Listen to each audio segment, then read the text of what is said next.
Es-tu prêt? C'est quoi ça? C'est un podcast chrétien différent avec Jeff et Joël. Prêt, pas prêt? On commence. Dans 3, 2, 1...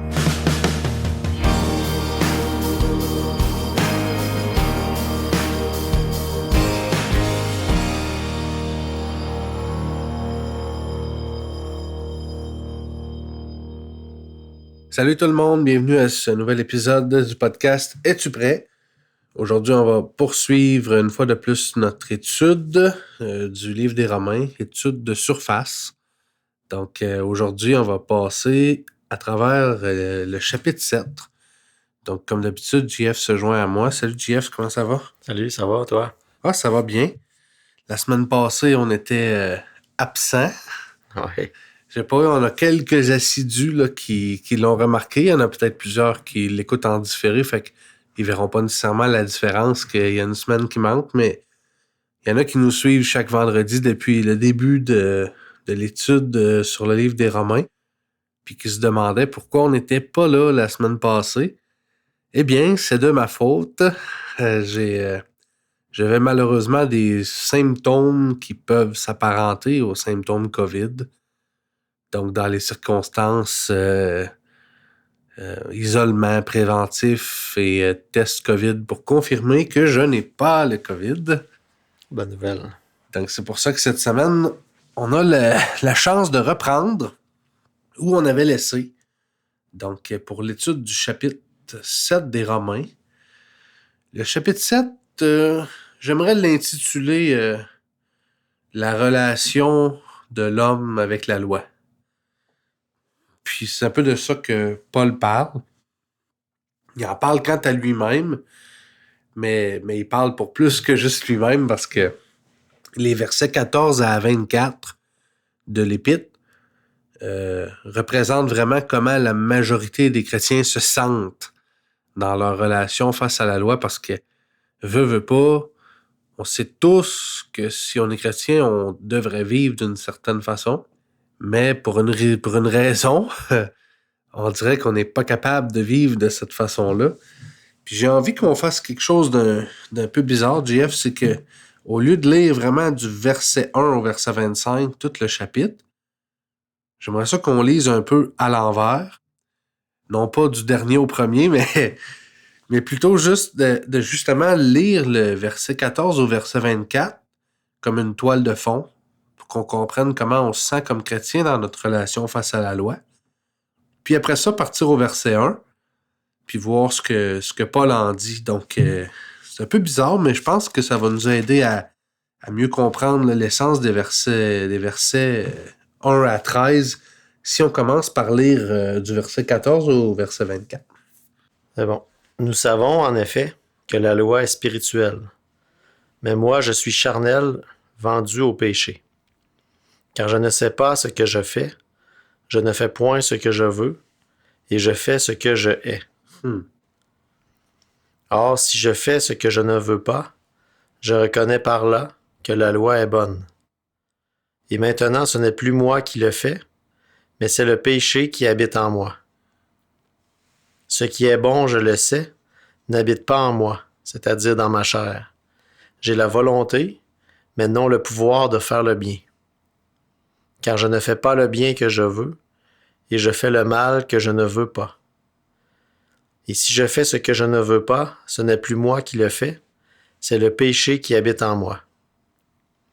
Je trouve donc en moi cette loi.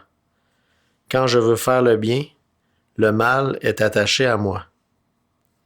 Car je prends plaisir à la loi de Dieu, selon l'homme intérieur.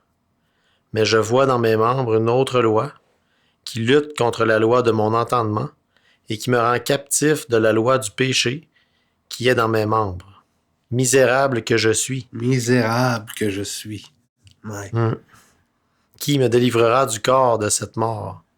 Tu vois, ce que Paul dit ici, c'est vraiment ce qu'on ressent tous parce que il y a la volonté de faire le bien.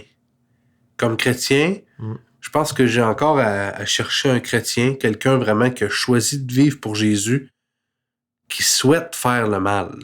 Tu vois, je pense que si quelqu'un souhaite faire le mal, il n'y a pas la base pour commencer, tu vois. C'est pas un chrétien. Un chrétien souhaite faire le bien. Il a la volonté, Paul dit, j'ai la volonté de faire le bien, mais j'ai pas le pouvoir. Quand je pars pour faire le bien, je fais le mal que je veux pas. Parce que quand je veux faire le bien, le mal est attaché à moi. Moi, je prends plaisir à la loi de Dieu. Il dit selon l'homme intérieur, je dirais selon mon cœur. Dans mon cœur, je prends plaisir à la loi de Dieu. Dans mon cœur, ce que je veux faire, c'est plaire à Dieu. Mais je ne fais point ce que je veux. Je fais ce que je hais. Misérable que je suis. Alors, comment le chrétien peut se sentir misérable quand il sait ce qu'il devrait faire, puis qu'il a la volonté de le faire, mais qu'il n'est pas capable de le faire? Le fameux « je suis pas capable ». Je suis pas capable. Ah, que c'est misérable. Le chrétien qui est pas capable d'obéir à la loi. Donc, on va maintenant commencer au verset 1, puis là, on va voir ce que Paul en dit. « Ignorez-vous, frères, car je parle à des gens qui connaissent la loi, que la loi exerce son pouvoir sur l'homme aussi longtemps qu'il vit. Ainsi, une femme mariée est liée par la loi à son mari, tant qu'il est vivant. Mais si le mari meurt, elle est dégagée de la loi qui l'a liée à son mari. Si donc, du vivant de son mari, elle devient la femme d'un autre homme, elle sera appelée adultère.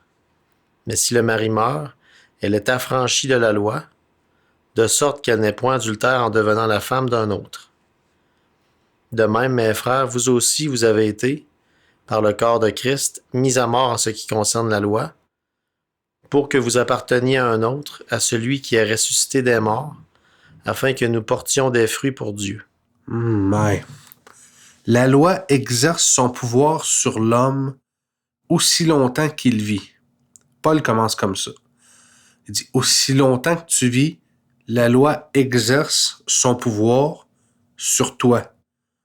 Mais plus loin, il dit, vous aussi, vous avez été mis à mort en ce qui concerne la loi pour appartenir à un autre. Donc, en devenant chrétien, je me rappelle qu'au dernier épisode, on a parlé de la nouvelle naissance. De mourir à soi-même, puis de naître de nouveau. Jésus en parlait aussi quand il en parlait aux pharisiens qui étaient venus le voir. Si tu nais de nouveau, on a déjà parlé de ça dans le podcast, tu ne peux voir le royaume de Dieu. Puis on a réalisé que quand on se faisait baptiser, on descendait dans l'eau, comme en descendant dans la tombe avec Jésus, puis on ressortait, on mourait, puis on naissait de nouveau. Puis c'est de cette façon-là qu'on est affranchi de la loi. Il dit, vous avez été mis à mort en ce qui concerne la loi. Il l'explique avec un exemple dans le naturel. Comme quand le mari meurt, la femme est plus liée au mari par la loi du mariage, parce qu'il est mort. Elle est libre de se remarier. Ben nous, par le corps de Christ, on est mis à mort en ce qui concerne la loi, pour en appartenir à un autre, pour qu'on porte, afin que nous portions des fruits pour Dieu. Ouais. J'aimerais lire le titre dans la Bible, là, il y a un titre au début de chaque section, des fois plusieurs fois par chapitre. Juste avant que le chapitre 7 débute, le titre c'est « Le chrétien, affranchi de la loi, sert Dieu dans un esprit nouveau ». Il ne sert pas la loi, même si la loi vient de Dieu, mais il sert Dieu directement. Parce que dans un esprit nouveau, par la nouvelle naissance, il perd le désir pour ces choses-là. On va poursuivre au verset 5. Oui. Car lorsque nous étions dans la chair, les passions des péchés provoqués par la loi agissaient dans nos membres, de sorte que nous portions des fruits pour la mort. Mais maintenant, nous avons été dégagés de la loi, étant morts à cette loi sous laquelle nous étions retenus, de sorte que nous servons dans un esprit nouveau et non selon la lettre qui a vieilli. Nous avons été dégagés de la loi. Mais, Jeff, est-ce que tu te sens dégagé de la loi? Je sais pas s'il y a beaucoup de gens qui nous écoutent qui se sentent vraiment dégagés de la loi. Parce que tellement souvent, on regarde les chrétiens qui agissent justement selon un code de loi. Un code, ouais. Fais pas ci, fais pas ça. Fais ci, fais ça. Fais pas ci, fais pas ça. Croyant qu'à force de respect ou de tenter de suivre le code, ils vont obtenir leur salut. comment Paul en parle depuis le début du chapitre, depuis le début de l'épître des Romains, j'ai l'impression qu'à chaque chapitre, on répète un peu la même chose parce que il rive le clou de toutes les manières possibles pour qu'on comprenne que c'est gratuit, le salut. Ça n'a pas de lien. Quand je veux faire le bien, le mal est attaché à moi. J'ai la volonté de faire le bien, mais je n'ai pas la capacité ou j'ai pas le pouvoir.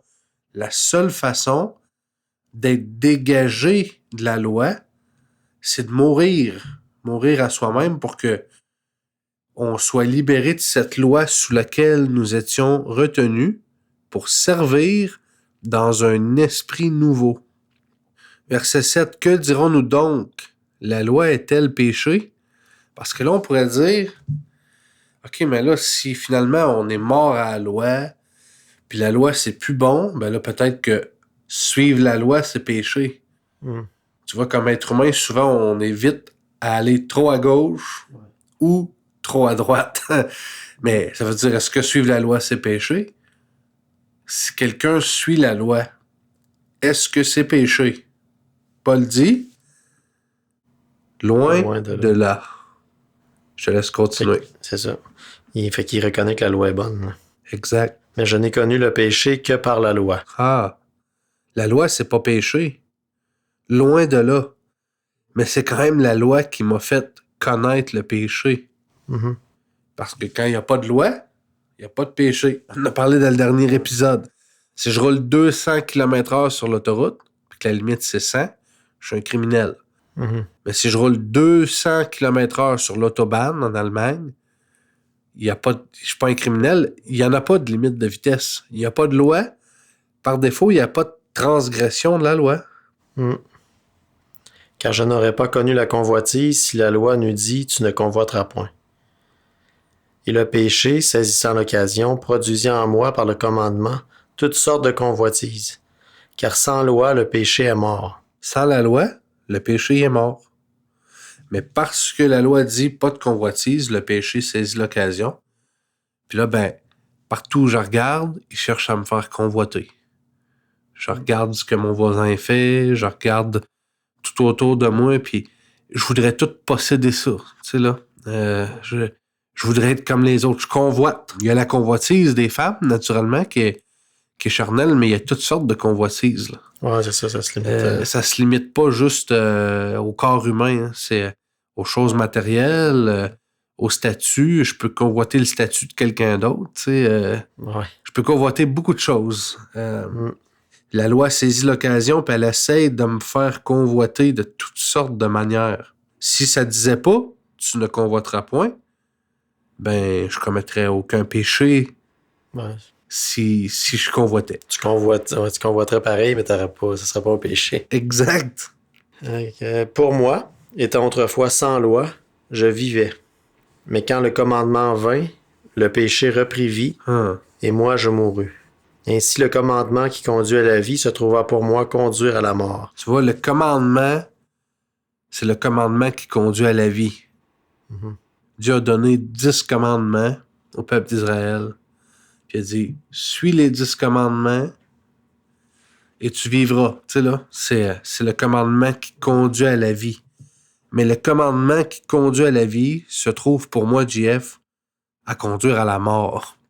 Puis tout l'Ancien Testament nous le prouve encore et encore parce que ils ont essayé autant comme autant de suivre les commandements. Ouais, ils n'ont jamais été capables. Puis ils ont tellement échoué, tellement de fois, qu'il est obligé de venir lui-même payer le prix parce que le salaire du péché, c'est la mort. Il est obligé de venir payer lui-même le prix. Puis maintenant, c'est pour ça qu'on peut plus être sous cette alliance de la loi. La loi mène à la vie, mais c'est plutôt par la foi au moyen de la grâce. Verset 11. Car le péché, saisissant l'occasion, me séduisit par le commandement et par lui me fit mourir.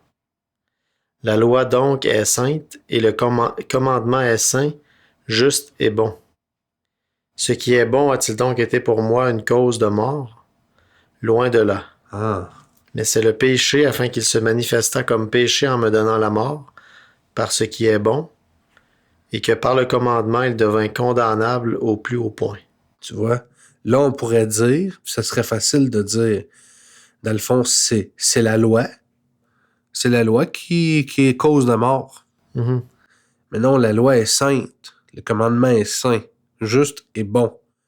Ce qui est bon, est-ce que c'est pour moi une cause de mort? Non. C'est pas la loi qui est cause de mort. Mhm. La loi a jamais causé la mort de personne. Non. Mais c'est le péché. Le péché qui se manifeste maintenant qu'il y a la loi. Mhm. Le péché saisit l'occasion. Puis il vient nous donner la mort. Ouais, c'est ça. Il nous fait transgresser la loi pour nous donner la mort. Exact. Mais la loi, juste, saint, juste et bon. C'est pas ce qui est bon qui nous donne la mort. Non, non. C'est le péché. Mhm. Donc là, ça nous amène justement au verset 14 où on avait commencé. Où on sait que la loi est spirituelle. Mais nous, on est charnel. On est vendu au péché. C'est pas de notre faute, dans le sens que moi, quand je suis né pécheur. C'était comme ça. Seulement de compagnie. De compagnie. Ça venait sur le modèle de base. Il n'y a rien que je pouvais y faire. Je suis né pécheur. Mais il y a quand même un remède. Tu vois, parce que si on saute tout de suite, puis on retourne au verset 24, mais là, au verset 24, Paul dit « Misérable que je suis ». Puis c'est vrai qu'on est misérable, JF. On est misérable parce que on est pris avec notre péché. Puis un chrétien qui n'est pas délivré de son péché, JF, c'est l'homme le plus misérable sur la terre. Mm. Parce que quelqu'un qui n'est pas au courant de ce qui est écrit dans ce livre-là, lui, il vit, comme Paul a dit. Auparavant, je vivais. Ouais, je sais pas de casse-tête. Mais quand la loi est arrivée, le péché est venu avec. Ouais. Puis là, j'ai mouru. C'est la même chose pour le païen. Le païen, il vit. Il n'y a pas de problème. Lui, il est beaucoup plus heureux qu'un chrétien misérable qui a la volonté de faire le bien, Ouais.